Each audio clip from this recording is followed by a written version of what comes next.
मम चेतसि वाम कामो यतो वद्रे यस्मिन्नुपविनद्यते न चात्र नैव बध्नाति तद्वयं किं प्रकुर्महे। देखो देवी, ये संसार का नियम है कि जो जिसे चाहता है वो उसे नहीं चाहता, और जो उसे चाहता है वो उसे नहीं चाहता। ये संसार का नियम है। आपने नाम सुना होगा भर्तृहरि महाराज का। भर्तृहरि जी का नाम सुना है? 9 सिद्धों में एक सिद्ध थे भर्तृहरि जी। 9 सिद्धों में एक सिद्ध, और अपनी पत्नी से बड़ा प्रेम करते थे महाराज। इतना प्रेम करते थे, इतना प्रेम करते थे कि दिन रात पिंगला पिंगला, पिंगला नाम था उनकी पत्नी का, पिंगला पिंगला। और पिंगला उनके सामने तो बड़ा ऐसे प्रेम का नाटक करती थी। अच्छा, वो जो पिंगला पतिव्रता थी ना, वो पिंगला ने ऐसा नहीं किया उनके साथ। हुआ क्या था, गोरखनाथ जी आए तो क्योंकि 9 सिद्धों की एक गद्दी खाली थी, तो उस गद्दी को भरने के लिए अब क्या करें, वो तो पड़ गए मोह में, संसार में फंस गए।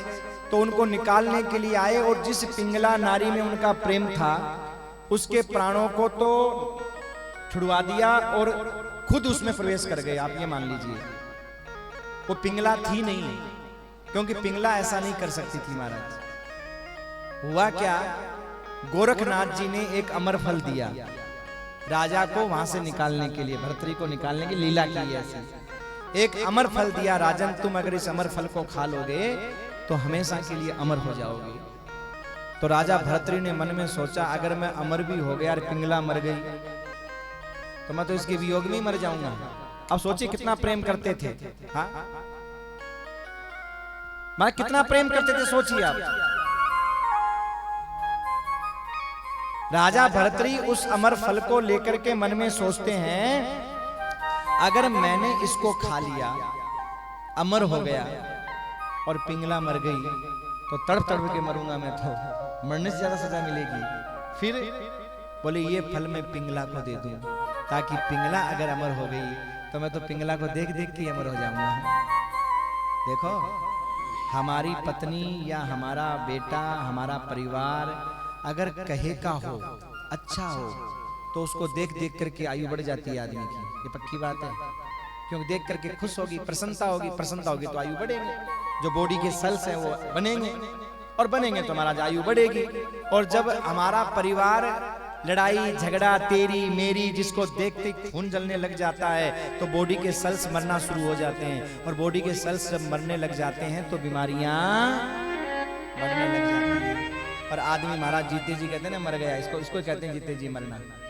बॉडी के सेल्स वो नहीं बन पाते हैं, हमारी सोच के अनुसार ही बॉडी के सेल्स बनते हैं, कभी भी ध्यान रखिएगा आप। इसलिए जो व्यक्ति मुस्कुराता रहता है, प्रसन्न रहता है ना, देखना बुढ़ापे में भी उसके गाल चमचमाते रहते हैं महाराज, एकदम ऐसे। और जो व्यक्ति मुस्कुराता नहीं है ना, वो लू लगा हुआ आम जैसा हो जाता है। जवानी में बुढ़ापा तो बहुत दूर की बात। हंसना जो है ना, हंसना, ये हंसने का तोहफा भगवान ने सिर्फ मनुष्य को दिया है। कभी आपने गधे को हंसते हुए देखा है? भैंस को नहीं ना। आप खाटू श्याम जी के दर्शन रात को 12 बजे, मान लो एकादशी के दिन खुले रहते हैं, करके आओ रात को 12 बजे, और चौराहे पे आपको एक भैंस हंसती हुई मिल जाए, क्या होगा? भैंस को हंसते हुए देखते वहीं आप, क्योंकि आप क्यों? क्योंकि आप सोचोगे इसको हंसने का अधिकार ही नहीं है, हंस कैसे रही है? भैंस को रोते हुए देखा होगा आपने, गधे को रोते हुए देखा होगा, सुअर को रोते हुए देखा होगा, गाय को रोते हुए देखा होगा, पर इनको आपने कभी हंसते हुए नहीं देखा, क्योंकि भगवान ने हंसने का तोहफा तो एक मनुष्य को ही दिया है मेरे भाई। इसलिए हंसते रहिए, मुस्कुराते रहिए, और हमेशा यही कहते रहे, आनंद था, आनंद है, आनंद में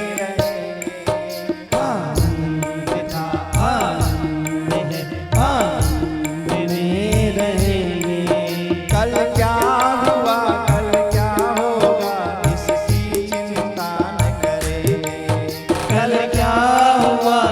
क्या होगा।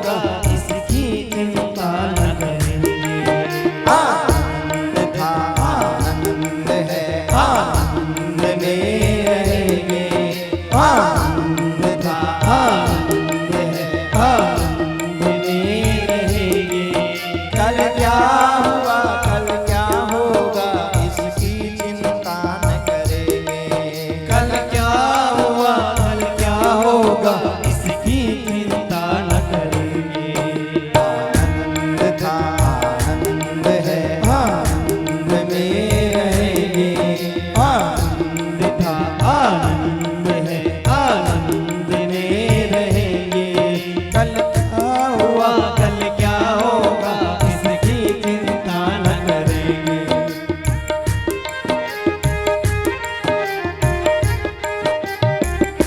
जय जय श्री राम।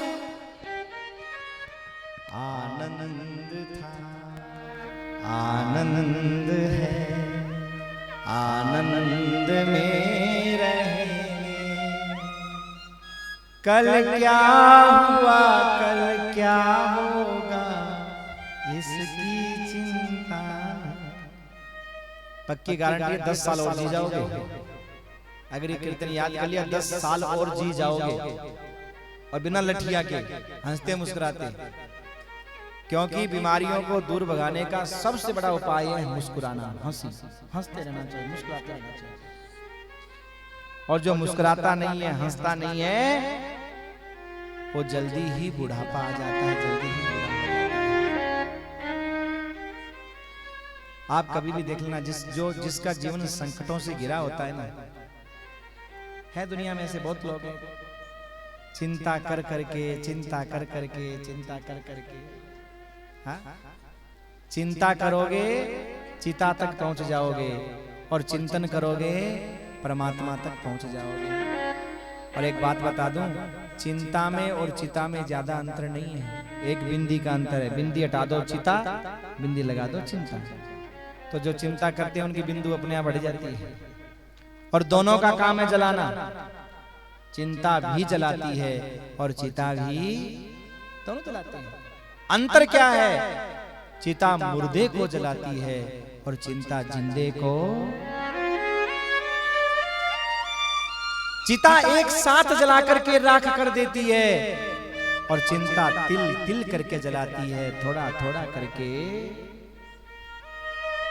इसीलिए संत कहते हैं चिंता करे भलाई हमारी इस माया जंजाल की।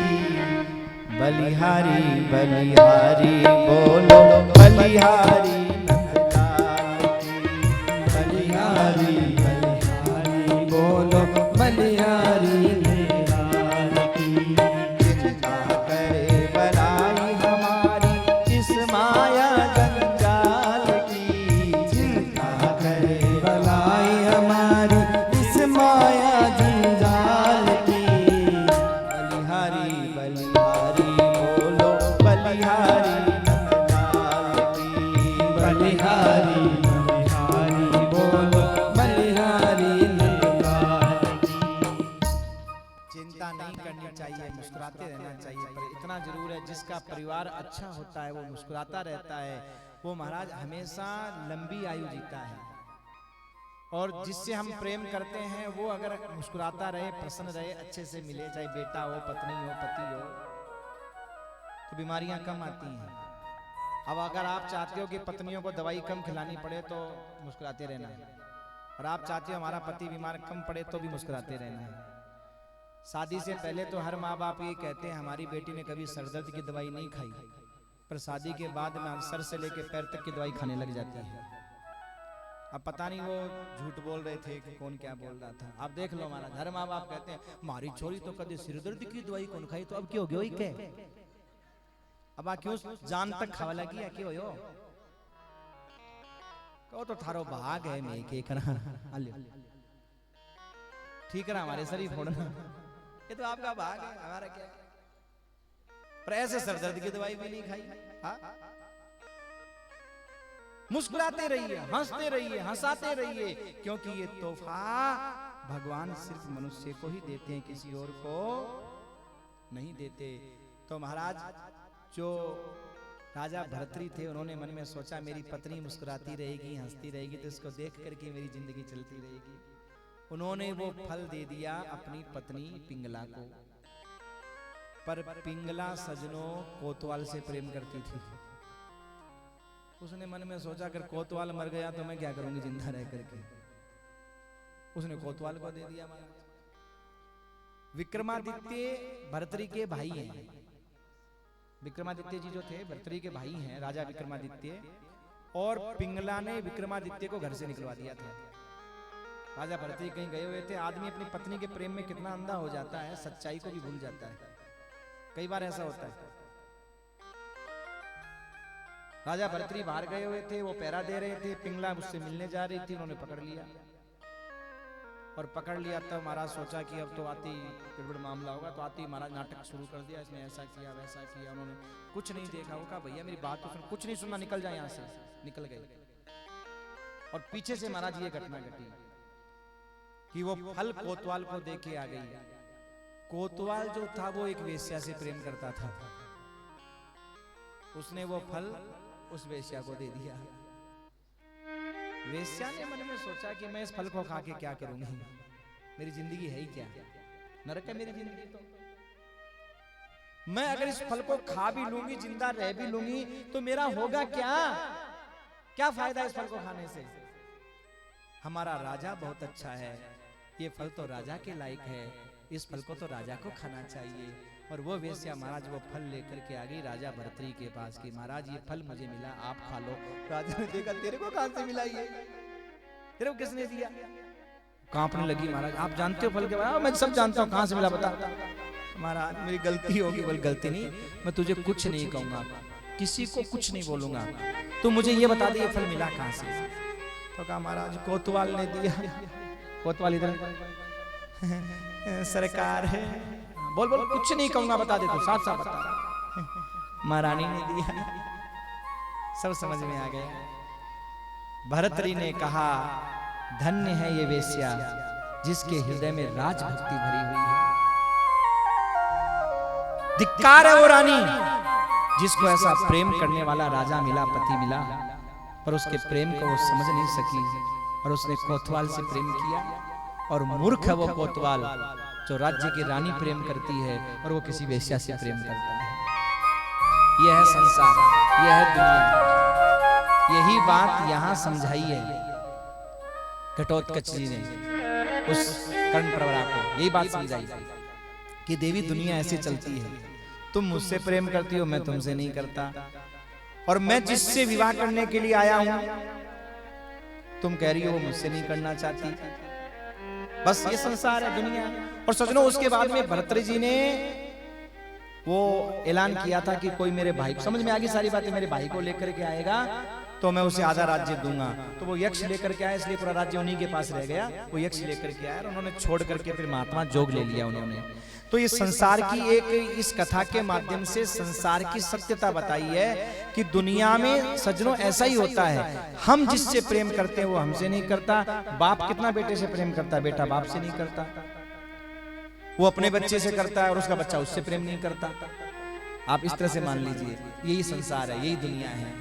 इसलिए भैया प्रीत करनी हो तो परमात्मा से करो, संसार से अपना व्यवहार पूरा करो, क्योंकि दुनिया हर आदमी अपने अपने हिसाब से प्रेम प्रीत करता है।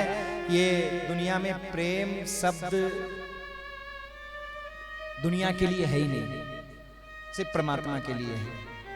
दुनिया तो जबरदस्ती अपने लगा लेती है, प्रेम प्रेम प्यार प्यार, है ही नहीं दुनिया के लिए शब्द। ये शब्द सिर्फ परमात्मा के लिए इतना